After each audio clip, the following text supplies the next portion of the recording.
eu quero trazer também uma sentença, um recorte de Jesus para nós. Domingo passado, à noite, eu acho que foi à noite ou de manhã, não me lembro, que eu estive com os irmãos aqui e falei de um recorte, de uma experiência, de uma fala de Jesus. Ame o seu próximo como você ama a si mesmo. Eu disse que nós estamos acostumados com a frase, com a palavra de amar o próximo, amar o próximo, amar o próximo. Como é que eu devo amar o meu próximo? Eu disse aqui para os irmãos que Jesus, ele não é assim, ele não é uma pessoa que fala sem saber o que está dizendo. Ele diz sobre amar o inimigo, não é o mesmo que amar o amigo. Existe um jeito de amar o amigo e existe um jeito de amar o inimigo. Não são as mesmas coisas. Seria um absurdo Jesus me pedir para eu amar o meu amigo como eu amo o meu inimigo. São relações diferentes. Que eu devo amar minha mulher, meus filhos, que eu devo amar os meus pais, não é? Então são amores diferentes, mas são amores. E ele diz que eu tenho que amar o meu próximo como eu me amo. E de tanto a gente ouvir que nós devemos abrir mão, tomar a cruz, todas essas verdades poderosas do Evangelho, parece que nós vamos aprendendo que o que Jesus está dizendo é que eu posso ser humilhado, viver numa vida de humilhação dos outros para com a minha vida, que qualquer um pode me fazer de gato e sapato. Não sei por que existe essa expressão, mas significa que parece que as pessoas podem pisar em mim, sabe, limpar seus pés em mim, abusar de mim, e eu levantar os olhos e agradecê-lo, porque ele está pisando em mim. Jesus está dizendo que não é verdade. Não foi assim que Jesus viveu. Jesus não viveu assim, não dando valor a si mesmo. Paulo disse que nós devemos amar as esposas assim como nós amamos os nossos próprios corpos. Porque ninguém faz mal a si mesmo. Então é claro que Jesus não está falando de vitimismo. Amar a si mesmo não é um chamado ao vitimismo, não é um convite ao egocentrismo, ao egolatrismo, coisas que nós vemos, os amantes de si mesmo. Mas existe uma realidade que Jesus está falando sobre a relação de amor. E hoje eu quero falar um recorte nessa manhã sobre crescendo na percepção do cuidado de Deus sobre nós. Baseado aqui em Lucas, no capítulo 22, versículo 31. Crescendo na percepção do cuidado de Deus sobre nós. Então é importante nós prestarmos mais atenção no cuidado de Deus sobre nós. E eu vou usar a figura do apóstolo Pedro para a gente perceber como é que Jesus cuida dos seus discípulos. Está escrito assim: Simão, Simão, eis que Satanás vos reclamou para vos peneirar como trigo. Eu, porém, roguei por ti para que a tua fé não desfaleça. Tu, pois, quando te converteres, fortalece os teus irmãos. Ele, porém, respondeu: Senhor, estou pronto a ir contigo, tanto para a prisão como para a morte. Mas Jesus lhe disse: Afirmo-te, Pedro. Olha, começou com Simão e agora Pedro. Afirmo-te, Pedro, que hoje 3 vezes negarás que me conheces, antes que o galo cante. Vou ler todas as vezes que passa esse acontecimento nos outros evangelhos. Mateus 26, 31. Mateus 26, 31. Para a gente ver o quadro todo dessa experiência. Mateus 26, 31 diz assim: Então Jesus lhe disse: Esta noite todos vós escandalizareis, todos eles ali escandalizareis comigo, porque está escrito: ferirei o pastor e as ovelhas do rebanho ficarão dispersas. Mas, depois da minha ressurreição, irei diante de vós para a Galiléia. Disse-lhe Pedro, olha o Pedrão aí: ainda que venhas a ser um tropeço para todos, nunca o serás para mim. Replicou-lhe Jesus: em verdade te digo que nesta mesma noite, Antes que o galo cante, tu me negarás 3 vezes. Marcos 14, 27. Marcos 14, 27. Então lhes disse Jesus: todos vós escandalizareis, porque está escrito: ferirei o pastor e as ovelhas ficarão dispersas. Mas depois da minha ressurreição irei adiante de vós para a Galiléia. Disse-lhe Pedro: ainda que todos se escandalizem, eu jamais. João 13, 36. João 13, 36. Perguntou-lhe Simão Pedro: Senhor, para onde vais? Respondeu Jesus: para onde eu vou, não pode seguir agora. Mais tarde, porém, me seguirás. Replicou-lhe Pedro: Senhor, por que não posso te seguir-te agora? Por ti darei a minha vida. Respondeu Jesus: darás a vida por mim? Em verdade te digo que jamais cantará o galo antes que me negues 3 vezes. Quando nós olhamos para a história do apóstolo Pedro, ele serve para a gente como um modelo das nossa experiência com Jesus. Pedro é uma figura nos evangelhos muito óbvia. Ele é como alguém, você vê lá uns nomes de todo mundo, parece que tem como tem aqui no meu papel, como é que chama aquele marcador de texto, né? Aquele marcador de texto bem vibrante, assim. Pedro é muito nítido entre os apóstolos. O tempo todo ele está interagindo com Jesus, perguntando a Jesus, falando com Jesus. Ele aprende muito com isso. Nós aprendemos também com as tiradas do apóstolo Pedro e as falas de Jesus com o apóstolo Pedro. Deus cuida de Pedro, Jesus cuida de Pedro desde a sua conversão. Imagine como que foi importante aquela pescaria quando Jesus inicia com Pedro, como aquilo foi importante para a sua vida pessoal. Trabalhou a noite inteira sem nada pegar, noite inteira, fracasso. Imagina você trabalhar a semana toda e não vender nada. Né? Trabalhar o mês todo, não vender nada, vendo a falência bater na porta, a relação com a família. Aquela pescaria deve ter feito um bem muito grande para Pedro.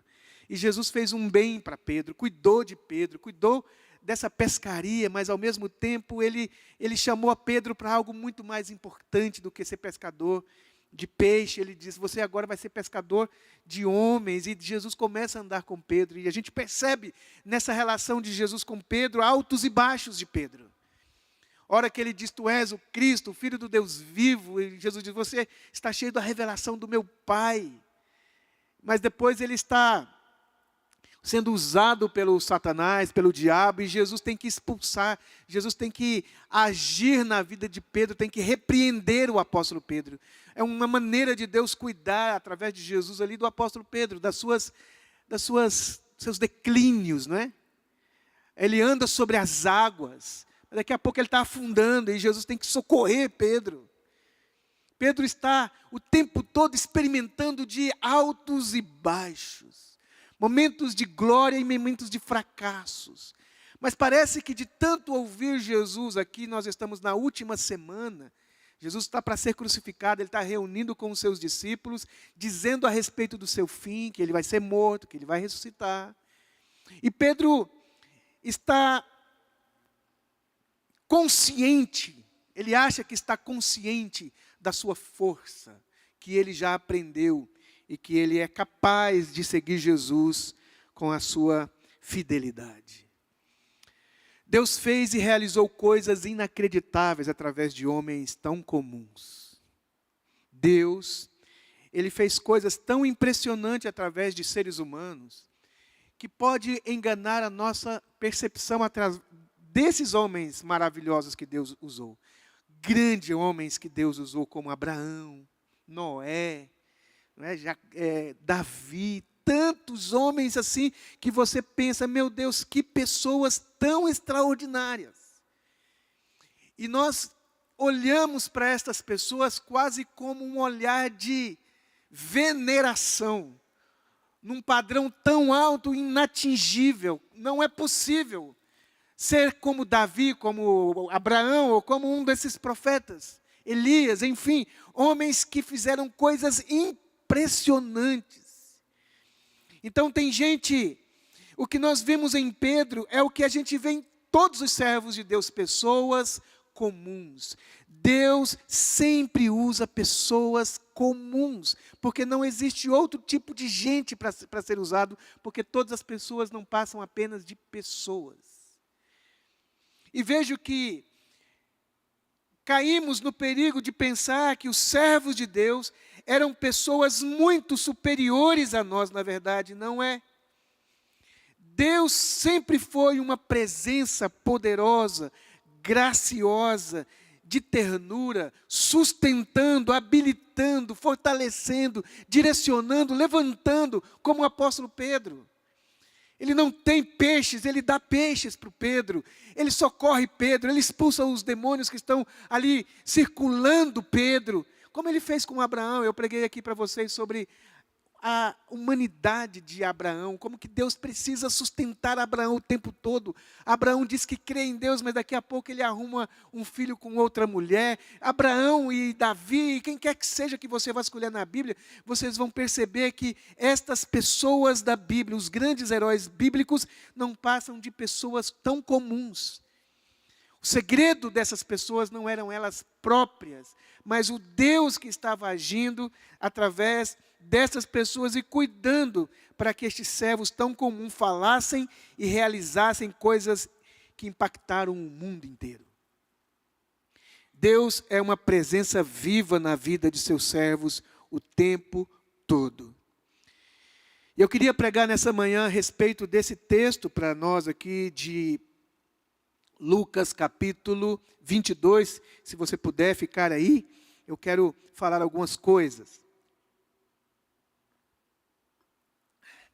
Existem duas realidades em nosso relacionamento com Deus. Existem duas realidades no nosso relacionamento com Deus. Uma das realidades é que os servos de Deus perseveram.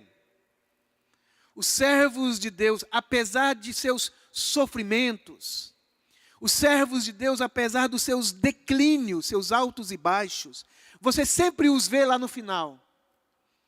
Eles passam por turbulências, ora porque são perseguidos, ora porque eles estão frágeis, né? Lembra de Elias? Elias pediu a morte, né? O pastor acho que pregou sobre Elias, não sei se foi o pastor Renato que pregou para nós um dia sobre Elias, mas a gente vê esses homens, Jonas, o Jonas, né? O Jonas um servo, a gente não sabe quem era Jonas antes de Nínive, mas ele era um profeta, por certo era um servo de Deus.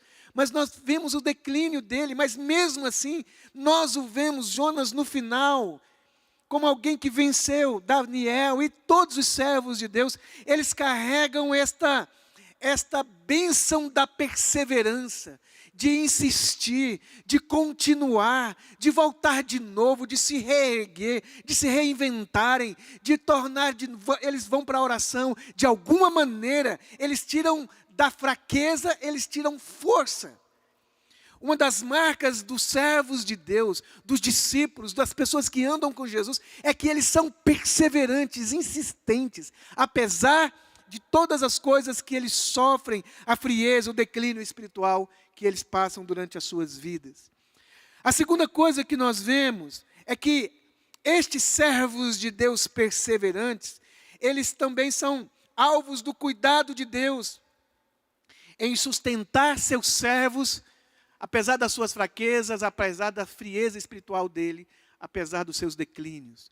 A gente olha para a história desses servos de Deus e você vê Deus nesse quadro, serve de exemplo, quando Pedro está caminhando sobre as águas, irmãos. O único homem que caminhou sobre as águas, a não ser Jesus, foi o apóstolo Pedro. Ele andou sobre as águas. Eu fico imaginando num café da manhã em que os discípulos estão na casa de, de Bartolomeu. Vamos tomar café na casa do Bartolomeu? Vamos. Aí estão lá conversando. E aquele dia, hein, Pedro, como é que foi? O que você sentiu, Pedro? A hora que você saiu do barco e pisou na água, o que você sentiu? Imagine você conversando, você lembra quando você estava lá? Como que foi, Pedro? Pedro pôde falar dessa experiência, o que o corpo dele sentiu, o que ele sentiu do corpo dele em contato com as águas, como é que foi aquilo de andar sobre algo que não é uma piscina parada, é um mar agitado, né? é um mar que está em movimento, e ele sai dali, ele pisa ali. Imagine eles conversando num jantar, ou no final de alguma reunião, um conversando com o outro. E aquele dia, cara, que nós estávamos distribuindo os pães, você viu? As pessoas estavam longe, mas nós estávamos aqui com aquele cesto. Ele entregou aquele pão para nós, aquele peixe para nós. Imagine as conversas deles. Deveria ser algo extraordinário. Eles viram coisas impressionantes. E Deus cuida e sustenta esses servos. Esses servos Abraão, esses servos Daniéis, estes servos vacilantes, de joelhos trôpegos, de pés vacilantes, frágeis. Deus os guarda. E tem textos e mais textos que falam desse Deus que está inclinado em sustentar a gente. Quero ler para vocês, por exemplo, Ezequiel 36, 27. Olha o que diz Ezequiel: porei dentro de vós, eu vou pôr dentro de vocês o meu espírito, eu vou fazer que vocês andem nos meus estatutos, eu vou fazer que vocês guardem os meus juízos e os observeis. Deus chamando para ele a responsabilidade de manter os seus servos em fidelidade a ele. Está dizendo assim: vocês precisam perseverar, é uma realidade.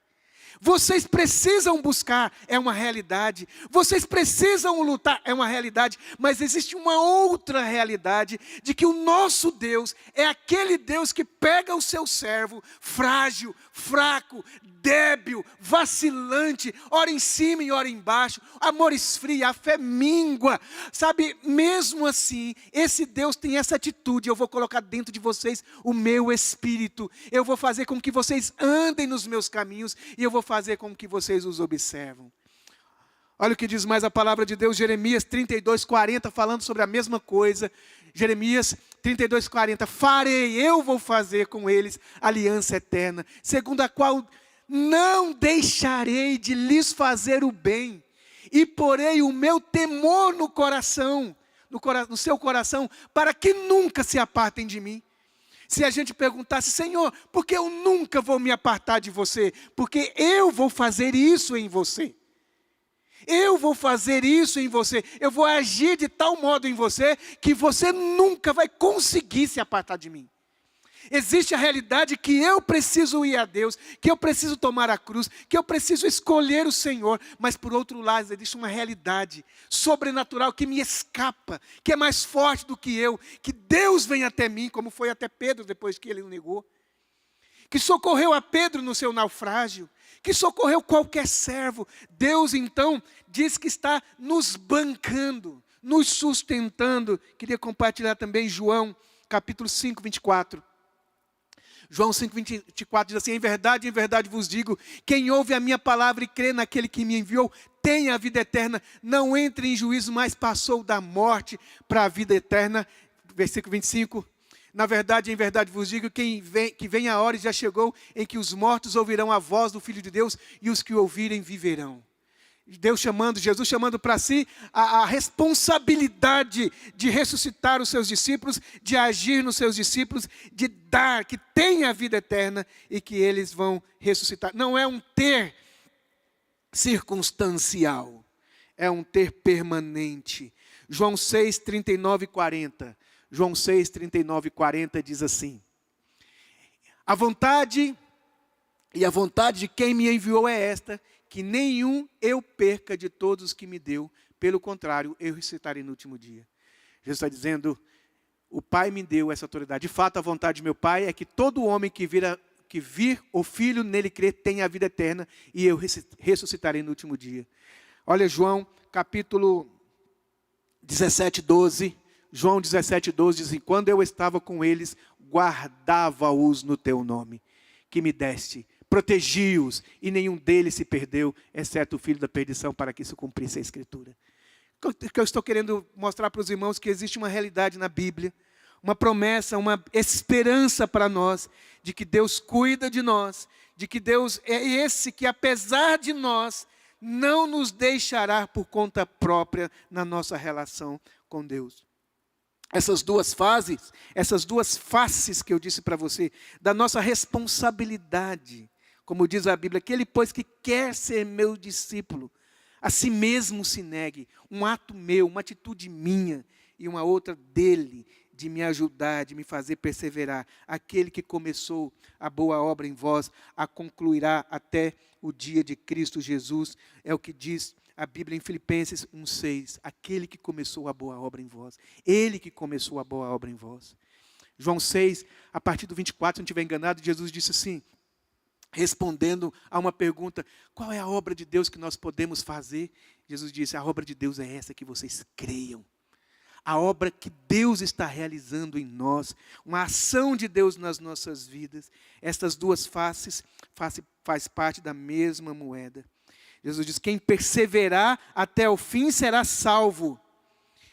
Ninguém arrebata das minhas mãos. São duas coisas aparentemente distintas. O seu perseverar, e Jesus diz que ninguém arrebata você das mãos dele. Primeira experiência é a experiência que você precisa lutar por Deus. Eu preciso lutar pela minha relação com Deus. Essas duas coisas que estou dizendo, que existem duas realidades na nossa relação com Deus, é que existe uma realidade em que eu prefiro, não é só Deus me preferir, não é só Deus me guardar, não é só Deus colocar dentro de mim o seu Espírito Santo, não é só Deus lutar por mim na cruz, mas eu também lutar pela minha espiritualidade. Eu devo lutar pela minha relação com Deus. Eu preciso preservar essa minha relação com Deus na vida da igreja. Me expondo à palavra, me expondo à oração, escolhendo, empurrando a minha vida, determinando a minha vida em obediência. Exercitando a minha vida em obediência a esse Deus. Eu preciso lutar por Deus e Deus também luta por mim para me manter com Ele para sempre. Então somos guardados pelo poder de Deus, como disse Pedro na sua carta. Somos guardados pelo poder de Deus. Ninguém nos toca, o maligno não pode nos tocar. Mas nessa relação com Deus, nessa relação em que eu preciso ser santo e me santificar e buscar a minha santificação, e esse outro lado em que Deus cuida de mim, me protege, me levanta, me sustenta, coloca em mim o seu Espírito, não me deixa perder, eu estou na mão dEle, ninguém arrebata-me da mão dEle, que eu vou perseverar até o fim, Ele vai estar comigo, Ele vai completar a sua obra em mim. Essas duas vertentes, essas duas realidades, podem produzir coisas erradas em mim se eu não vigiar. A primeira é me encher de presunção porque sou bom. Porque sou uma pessoa de muita oração, porque ao longo da minha vida sou uma pessoa de muita leitura bíblica, sou uma pessoa que não vivo na vida de pecado, e acreditar que eu consigo me manter de pé pela minha fidelidade a Jesus. E o outro lado também corre o risco de dizer assim, já que Deus faz tudo por mim, Ele me manterá salvo, então eu estou aqui de boa. Eu não preciso me esforçar. Deus esforça por mim. Eu não preciso me arrepender, viver uma vida arrependida. Deus vai fazendo a parte dele em mim sozinho. Não é verdade. Eu preciso manter minha fidelidade em confiança no cuidado de Deus. Eu preciso manter minha fidelidade em Deus, mas não confiando em mim mesmo, confiando no cuidado de Deus em relação à minha vida espiritual. Se eu cair, eu sei que Ele vai me levantar. Filhinhos, não pequeis. É isso que diz a palavra de Deus. Não pequem, não vivam no pecado, não façam as coisas erradas. Mas, se pecarem, eu tenho o cuidado de Deus. Então, eu devo viver minha vida com essa consciência de que eu tenho que me manter em santidade. Mas se eu não conseguir, o Senhor vai me dar perdão, misericórdia, Ele vai me reerguer. Quero abordar isso nessa manhã. Lute por sua relação com Deus, mas lute confiança que não a perderá. Lute por sua relação com Deus, mas lute confiante que não a perderá. Por que você não a perderá? Porque o Senhor tem os seus nas suas mãos. E de alguma maneira, se você é dele, Ele vai te despertar ao arrependimento. Porque aquele que começou a boa obra em você, Ele garante que vai terminar. E Ele sabe que Ele vai ter que trabalhar muito em nós. Que Ele vai ter que ir atrás de nós lá no Mar da Galileia, porque nós o negamos.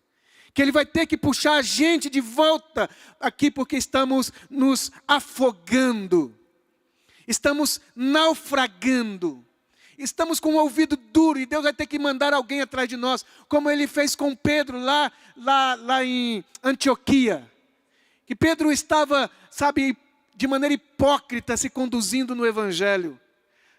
Diante dos gentios ele se comportava de um jeito, na frente dos judeus ele se comportava de outro jeito, mas Deus cuidou de Pedro, trazendo Pedro para a verdade, exortando a Pedro, dizendo: não é assim que se vive, isso não é a verdade do Evangelho. Então Deus vai cuidando do apóstolo, intercedendo pelo apóstolo, expulsando demônios que estão agindo na vida do apóstolo. Então é uma ação de Jesus que nos preserva, mas não é uma ação invisível e imperceptível em nós. Não, é uma ação muitas vezes deliberada. É uma ação de Jesus que cuida de nós, de Deus que cuida de nós, às vezes nos indo atrás de nós elegantemente, gentilmente, bondosamente, mas muitas vezes também de uma maneira firme, contundente. A experiência de Pedro com Jesus nos mostra que Jesus é um pastor que não perde ovelhas. É um pastor que não perde ovelhas, porque ele é um pastor atento às suas ovelhas. 4 ensinamentos para nós hoje aqui, para a gente terminar. O que nós percebemos nesse texto de Simão? Primeiro, aprendemos sobre a intensidade das provações em nossas vidas. Vou colocar todas as palavras aqui, começadas com I. A primeira palavra começada com I aqui é intensidade, nesse texto. Texto de versículo 31 diz assim: Simão, Simão, eis que Satanás vos reclamou. A pior pessoa, o pior ser do universo, vai de alguma maneira agir nas nossas vidas, está agindo na vida de Pedro, e Jesus coloca na mesma frase a palavra Simão e a palavra Satanás. Você sabe que Jesus mudou o nome de Simão para Pedro. Ele estava dizendo de uma pessoa inconstante ser transformada para uma pessoa constante, firme, resoluta. Pedro é um homem inconstante, vacilante, trapegou. Mas Jesus disse que eu não vou te chamar mais de Pedro, Cefas, vou te chamar de Pedro. Mas aqui Jesus coloca na mesma linha o pior de Pedro com o pior dos seres. Que na vida, na sua vida cotidiana, na história, na sua relação com Jesus, o velho Adão, essa necessidade humana caída em nós, durante um dia, ou um súbito de ira, de raiva, de qualquer coisa, a velha pessoa não transformada vai dar as caras de maneira muito contundente. E Jesus chega para seu discípulo e diz: Simão, Simão, na vida você vai passar por circunstâncias em que você será Simão perto do diabo, o pior de nós com o pior de todos os seres. O que vira? Quando você está faminto por um prato de lentilhas, a sua fome faz você acreditar que o prato de lentilhas vale mais do que um direito de primogenitura. Que segurar na mão daquela mulher, daquele homem, te traz um prazer que não traz o segurar na mão da sua esposa ou do seu marido. Quando a sua ira te dá o direito de você falar o que você quer. Quando a sua raiva, o seu desgosto te dá o direito de falar, te dá a sensação que você pode. Quando a sua sede te dá o direito de beber tudo e quantas vezes você quiser beber. A Bíblia não diz que nós não devemos e não podemos beber bebida alcoólica, né? Mas no nosso direito, muitas vezes nós nos embriagamos demais. Bebemos demais. Tiramos uma liberdade exacerbada. E Jesus está dizendo: olha, Pedro, Simão, tome cuidado com o Simão que você é. Porque Satanás vos requereu para vos peneirar. Então, a intensidade da relação de Satanás para nos tornar de novo Simão, para viver como Simão, para ter pensamentos de Simão, valores de Simão, criar famílias com a mente de Simão, pastorear com os sentimentos de Simão, trabalhar na lide como um Simão, insuflado, influenciado por essa intensidade diabólica. Pedro não está livre dessa ação maligna. Simão, Simão, Satanás quer peneirar você. Segunda palavra, a intercessão que nos preserva. A intercessão que nos preserva. Versículo 32. Eu, porém, roguei por ti. Jesus não disse assim, olha Pedro, seja forte diante. Ô Simão, resista a Satanás, irmão. Ô Simão, seja assim, resiliente, Simão. Ô Simão, tome a cruz. Há situações na nossa vida que você não vai conseguir sozinho. Você vai precisar de irmãos, para interceder por você. Há momentos na sua vida que você ora errado, ora com mágoa, ora com sentimentos errados, ora falando tudo errado. E você precisa de irmãos que te amam, irmãos e irmãs que amam você, que estão lúcidos e que precisam de alguma maneira te chamar para a realidade. Simão, Jesus está sendo esse homem para Simão. Jesus está sendo essa pessoa para Simão para mostrar que o ângulo que ela está vendo, que a atitude que ela está tendo, embora espiritual, não é? Espiritual de Simão, eu nunca vou te negar. Eu estou disposto a morrer por ti. Todo mundo pode se escandalizar, mas eu sou fiel a ti. Uma atitude espiritual. Como que você diria que não é espiritual uma atitude de Simão? Jesus falou, Pedro, obrigado, Pedro, para você me dar esse apoio nesse momento duro da minha vida, que eu tenho que enfrentar a morte, vou me sentir sozinho. Obrigado por você me dar essa palavra, que você está comigo para tudo. Não é assim que a gente fala para as pessoas? Estou com você, sou leal a você, sou comprometido com você. Eu disse para minha esposa recém-casado, você nunca vai me ver com as malas nas mãos e pelas costas, me vendo pelas costas, te abandonando. Mas para que isso acontecesse foi muito caro ao longo da jornada com a minha esposa. Para que o nosso casamento mantivesse leal, nós não demos conta sozinho. Nós precisamos, está certo isso? Foi necessário aconselhamentos. E pastores foram na nossa casa e conversou com a gente. E nós conversamos um com o outro. Teve dias que nós não dávamos conta de conversar um com o outro. Então nós orávamos. Teve épocas que nós não conseguíamos orar juntos. Então a minha esposa encheu a casa assim de versículo. Encheu a casa, eu acordei de manhã, a casa estava infestada de textos bíblicos recortados, que ela colocou na parede, na cama dela, na geladeira, na parede, onde eu olhava tinha textos sobre aquilo que a gente não dava conta. Era impossível não ser confrontado com alguma coisa ali, porque ela lia aqueles textos, aquelas coisas estavam ali. Ou às vezes a gente vem para a igreja e a palavra de Deus nos corta. Aí tem reunião de casais, tem retiro de casais, tem curso de casais. A gente fica cercado de maneira que a gente é reconduzido para a verdade, para o caminho da verdade. Mas Simão não. Simão acreditou que ele conseguiria manter sua fidelidade a Deus nele mesmo. Eu nunca te negarei. Mas nós precisamos que Deus nos proteja do diabo intercedendo e levantando pessoas que cuidem de nós. A igreja, quantas pessoas negligenciam o congregar. É impressionante como nós vemos para o culto, vemos para a reunião, mas não nos engajamos nos relacionamentos. É impressionante como nós negligenciamos a nossa conduta aqui dentro da nossa comunidade. É impressionante como ninguém nos conhece de perto. Como nós nos mantemos distante das pessoas.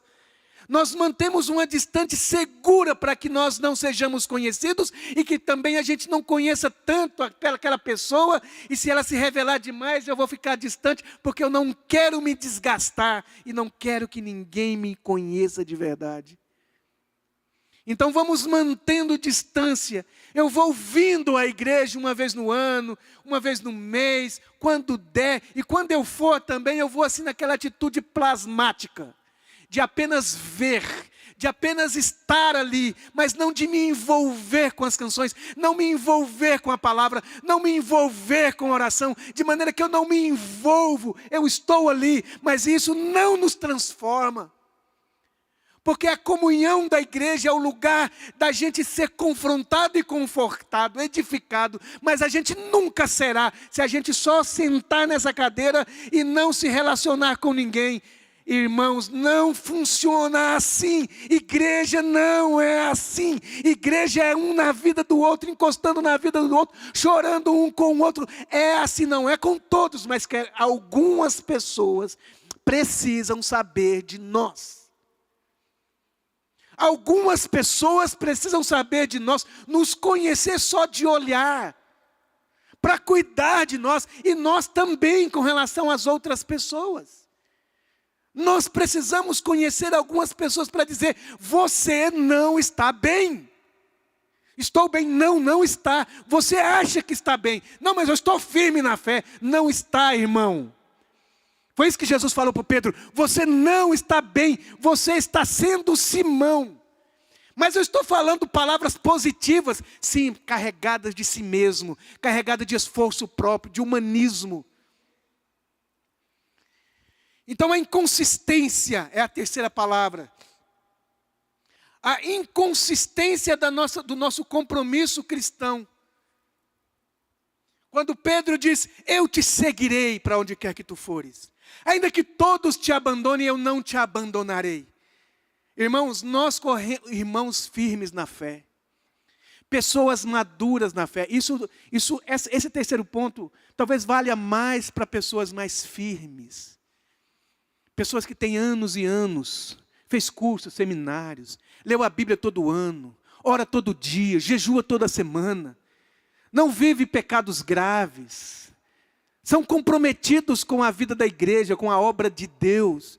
Estes irmãos correm perigos graves do ponto 3 que eu estou querendo falar aqui para os irmãos, a inconsistência.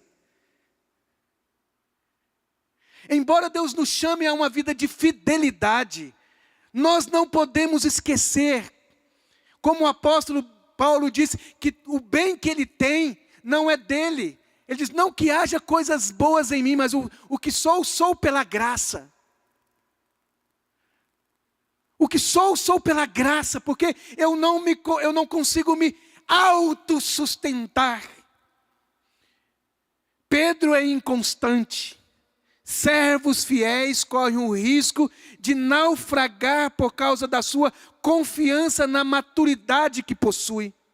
Não é aquele homem que foi para o templo, orou de si para si mesmo, porque ele era um homem de jejum, um homem de oração, um homem que contribuía, uma pessoa leal, mas ele sai de lá não justificado.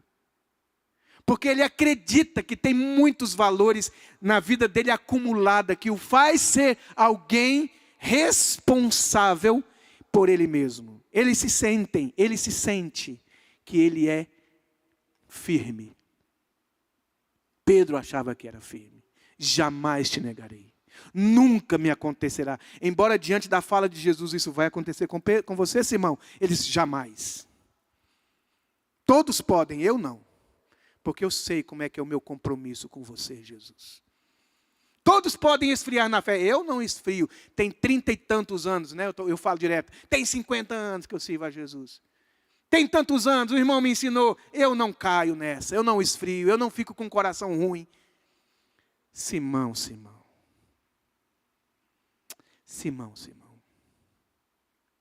não sabe o que você está falando. Lembro de estar com uma pastora, muitos anos atrás, que eu dizia: se acontecer um caso de adultério na minha família, eu não perdoo. A irmã, eu não sei a história dela. Eu sei que ela olhou para mim com um olhar de quem conhece a vida, olhou para mim e falou: meu filho, você não sabe o que você está falando. Você não sabe o que você está falando. A nossa juventude, a nossa adolescência que não desgruda de nós e que nos faz sentir super. Pedro é esse homem, super Pedro, mas não sabe que é Simão ainda, que ainda está no processo, que ele está de pé não por ele mesmo, que ele ora e mantém a sua lealdade a Jesus não é por ele mesmo só. É uma relação de confiança que Deus o sustenta. Ele poderia dizer: ó Senhor, tenha misericórdia de mim então, me sustenta, me ajuda, não deixa eu cair. Me levanta, Senhor, quando eu cair. Ele caiu feio, esborrachou todo. Quase perdeu tudo. Imagina Pedro voltando para casa, ter que enfrentar os olhos da sua esposa. A esposa perguntar: o que foi, meu bem? Jesus morreu, meu bem. E aí, como foi? Eu entreguei ele. Eu neguei ele. Onde você vai? Vou lá pegar meu barco de volta. O grande apóstolo Pedro. Imagine eu e você, queridos, que nunca vimos Jesus pessoalmente. Nunca. Nós o conhecemos Jesus por um livro. Se Pedro foi assim, se Abraão foi assim, se Davi foi assim, não teve um que não foi assim. Todos os servos de Deus são mantidos de pé pela obra do Espírito de Deus na vida delas. Uma ação sobrenatural de Deus em nós, que nos preserva, que faz a gente se arrepender de novo, que toca os nossos corações, que nos busca nas águas profundas de dentro de um peixe. Ele vai lá, ele sustenta a gente e fala: por que você duvidou? Mas está com a mão segurada ali na gente, não deixa a gente se perder. Isso jamais me acontecerá. A sua fala do seu compromisso com o Evangelho não é o suficiente para sustentar você de pé. Você não consegue estar diante de Deus de pé para sempre, porque você é bom de jejum. Porque você é bom de oração. Porque você é bom de visitar. Porque você é padrão para os fiéis, para as fiéis. Não se estribe nos seus próprios caminhos. O Evangelho nos humilha e nos engrandece. Nos humilha porque nos lembra que nós não passamos de pó. E nos engrandece porque temos esse tesouro em vasos de barro. Para que a excelência do poder não seja de nós. Para que a gente não se ufana, não se ensorbebeça. Assim como Paulo diz: o que você tem que não te foi dado? Até isso que você tem te foi dado. Não é uma conquista isolada, porque você é determinada, porque você é determinado, resiliente. Não somos, isso é uma palavra humanista. Nós somos sustentados pela graça de Deus. Sempre cobramos que você tem que ser mais comprometido, quase não falando sobre mantenha a sua lealdade nos cuidados de Jesus, nos cuidados de Deus para com a sua vida. Termino, meus irmãos. Termino dizendo a quarta coisa. A nossa insistência, ou a insistência de Deus em nos querer usar. Tu, pois, quando converteres, anuncia aos teus irmãos, fortalece os teus irmãos. Pedro, tu me amas? Amo. Protege as minhas ovelhas, guarda as minhas ovelhas, cuida das minhas ovelhas. Tu me amas? Amo. Então volta. Jesus não falou: Pedro, é o seguinte, 30 dias de observação. 30 dias para voltar à prática do discipulado. Você vai ficar em observação tanto tempo? Não. Jesus vai caminhando com os inconsistentes, suportando suas fraquezas, lidando com elas, expondo-as, curando-as, tratando enquanto eles servem. Porque Deus não está escandalizado o quanto nós somos fracos. Mas Deus está glorificado no fato de conseguir, essa palavra conseguir a gente não usa para Deus, lidar conosco nas nossas adversidades, frieza espiritual, declínios. Tu, pois, quando converteres, anuncia. Deus vai usar este homem. Mas este homem vai experimentar que seu compromisso, sua capacidade de resistir dificuldades e sua lealdade são inconsistentes. Pedro não está desqualificado, não foi desqualificado porque é Simão. Mas Deus está trabalhando em Simão até que ele se torne Pedro. E muitas vezes esse Pedro voltará a ser Simão. E Deus vai tratar de novo com esse Simão. Para que todas as vezes que Pedro for Simão, ele se lembra que na verdade ele é Pedro. Mas é Simão. Até que a gente, de uma vez por todas, na ressurreição, a gente seja aquilo pelo qual nós fomos criados para ser. Deus sempre insiste em usar servos frágeis. Deus sempre insiste em usar servos oscilantes. Deus sempre insiste com servos fracassados. Pedro sabe o que é fracasso. Pedro sabe, mas agora Pedro vai aprender que nesses fracassos, quando ele viu a boa mão de Deus sobre a vida dele, ele sabe que ele é inconsistente na mão de um Deus consistente. Que ele está sobre a rocha. E quando vier os ventos fortes sobre eles, pode trazer alguns danos colaterais assim externos. Mas o Senhor está agindo dentro dele. Com a tristeza dele, com a frustração dele.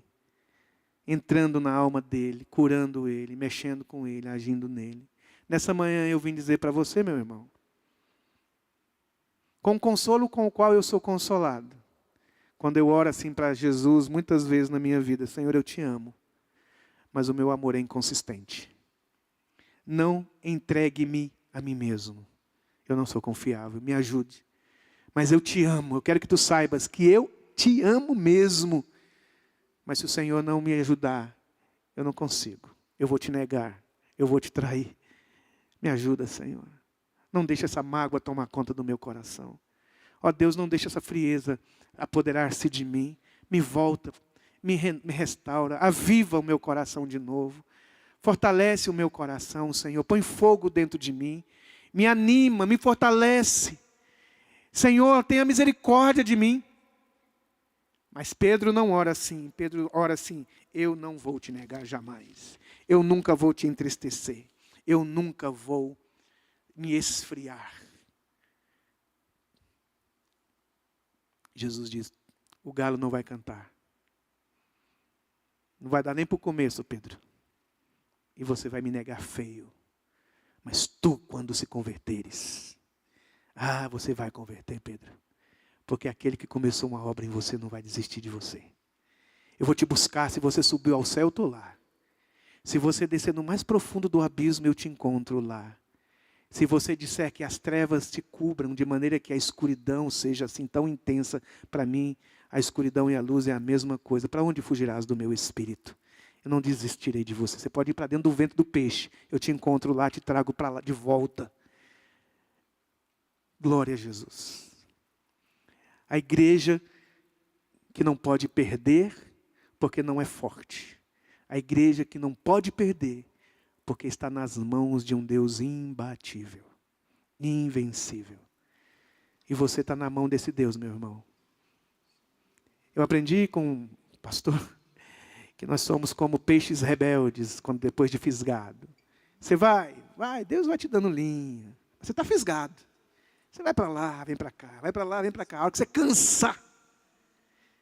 cansar, aí Ele vai puxar e você vai vir tranquilamente. Ele vai puxando. Você cansou de se debater, para lá, para cá. Aí você está cansado, aí você vem, né? Quebrantado. Oh Deus, tu me amas, Pedro, tu sabes tudo, Senhor. Ele não diz, te amo, não, tu sabes todas as coisas. Tu sabes que eu te amo. Vamos ficar de pé. Queria chamar você. Não sei como é que você está agora. Se você está assim, andando sobre as águas. Talvez você está vivendo assim, andando sobre as águas. Deus está te usando tanto. Que bênção. Deus está te falando tanto, você está tão sensível à voz do Espírito Santo de Deus. Não pense que isso é fruto só de você. É graça, é bondade, é favor de Deus. E não pense assim, o meu compromisso vai me fortalecer e vai me deixar de pé. Só pelo compromisso não vai, querido. Você precisa de ajuda, de irmãos. A sua sabedoria precisa de aquele que acrescenta ao sábio, né? Aquele que escuta um sábio, mais sábio ficará ainda. Deus ama você tanto. Nunca vai desistir de buscar atrair o seu coração. Quebrantar seu coração de novo. Até que você abra mão do Simão que está dentro de você. Para que você deixe ele construir você uma pedra consistente. Nele. Senhor Jesus, nessa manhã, trazemos o nosso coração diante de Ti. Lembra que nós somos apenas pó. Lembra de que nós somos feito. Nós somos apenas barro, Senhor. Mas Tu és o oleiro. Tu podes construir e fazer com esse barro o que Tu bem desejas fazer.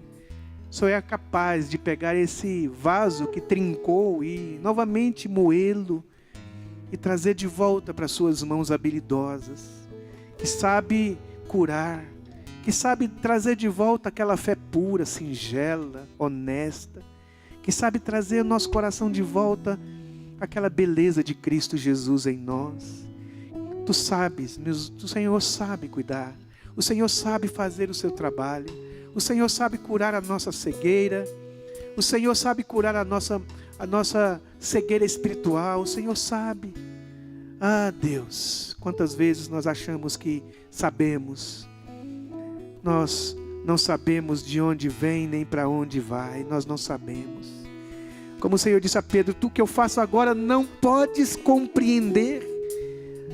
Tem coisas que nós não vamos compreender, tem coisas que nós encontramos limites da nossa força, limites da nossa fé, limites da nossa capacidade de permanecer de pé, Senhor. Que a gente olha para o prato de lentilhas e vê ele como algo tão precioso, Senhor. Nos ajude, nos socorra. Segura nas nossas mãos, nos ergue. Deus, faça coisas grandes que está no Teu coração a nosso respeito. Cumpra todo o Teu propósito em nós. Realize a Tua vontade em nós. Faça o que Tu queres fazer conosco. Seja feita sempre a Tua vontade. Tu és bom e sabe amar. Tu és bom e sabe cuidar. O Senhor é um bom pastor que sabe como lidar para não perder nenhuma ovelha que o Pai te deu. Bom pastor, Tu és o pastor dos pastores. Tu és o supremo pastor, aquele que dá a vida pelo seu rebanho, aquele que ilumina o coração do seu rebanho, aquele que alimenta o rebanho, sabe levar o rebanho às águas tranquilas, aquele que traz refrigério, aquele que alimenta a nossa alma. Nós somos totalmente suficientes em Ti e não confiamos em nós mesmos, Senhor. Seja engrandecido o Teu nome. Vamos cantar.